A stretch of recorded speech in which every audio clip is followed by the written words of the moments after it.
ಚಂದ್ರಶೇಖರ ಸ್ವಾಮೀಜಿ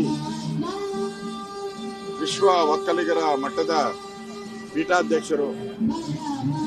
ವಿಶೇಷವಾಗಿ ಧರ್ಮದ ಬಗ್ಗೆ, ಹಿಂದೂ ಧರ್ಮದ ಬಗ್ಗೆ, ಸಮುದಾಯದ ಬಗ್ಗೆ ಅನ್ಯಾಯ ಆದಾಗ ಧ್ವನಿ ಎತ್ತುತ್ತಾ ಇದ್ದಂಥ ಸ್ವಾಮೀಜಿಯವರು ಬಹಳಷ್ಟು ಸಮಾಜ ಸೇವೆ ಮಾಡಿ ಹಲವಾರು ವಿದ್ಯಾಸಂಸ್ಥೆಗಳನ್ನು ಕೂಡ ಸ್ಥಾಪನೆ ಮಾಡಿದ್ದಾರೆ.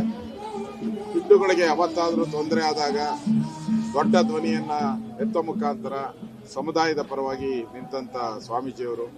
ಮೊನ್ನೆನೂ ಕೂಡ ನಾನು ಬಂದಿದ್ದೆ, ಒಂದು ತಿಂಗಳಿಂದನೂ ಕೂಡ ಈ ಮಠಕ್ಕೆ ಬಂದು ಅವ್ರ ಜೊತೆ ಮಾತಾಡಿ ಹೋಗಿದ್ದೆ. ಆಗ ಬಹಳ ಲವಲವಿಕೆಯಿಂದ ಇದ್ರು.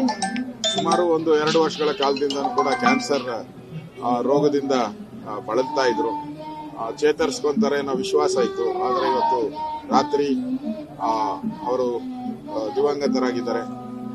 ಪರಮ ಪೂಜ್ಯ ಸ್ವಾಮೀಜಿಯವರು, ಅವರ ಆತ್ಮಕ್ಕೆ ಶಾಂತಿ ಸಿಗಲಿ. ಇಡೀ ಭಕ್ತಾದಿಗಳು ಬಹಳ ಲಕ್ಷಾಂತರ ಸಂಖ್ಯೆಯಲ್ಲಿದ್ದಾರೆ. ಅವ್ರಿಗೂ ಕೂಡ ಈ ದುಃಖವನ್ನು ಭರಿಸುವಂತ ಶಕ್ತಿಯನ್ನು ಭಗವಂತ ನೀಡಲಿ ಅಂತೇಳಿ ಪ್ರಾರ್ಥನೆಯನ್ನು ಮಾಡಿದ್ದೀನಿ. ಈಗ ತಾನೇ ನಾನು ದರ್ಶನವನ್ನ ಮಾಡಿ ಇಲ್ಲಿಗೆ ಬಂದಿದ್ದೀನಿ.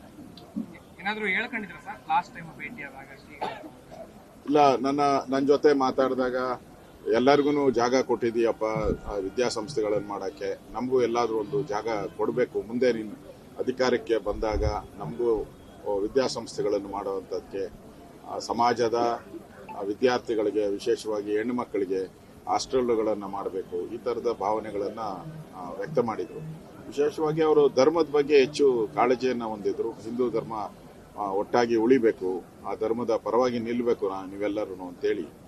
ಕಳೆದ ಬಾರಿ ಬಂದಾಗೂ ಕೂಡ ಅವ್ರ ಮೇಲೆ ಕೇಸ್ ಆಗಿ ಅವರು ಅರೆಸ್ಟ್ ಮಾಡುವಂಥ ಸಂದರ್ಭದಲ್ಲೂ ಕೂಡ ನಾನು ಬಂದಿದ್ದೆ ಇಲ್ಲಿ. ಆ ಸಂದರ್ಭದಲ್ಲೂ ಅವರಿಗೆ ಧೈರ್ಯ ಹೇಳಿ ನಾನು ಹೋಗಿದ್ದೆ.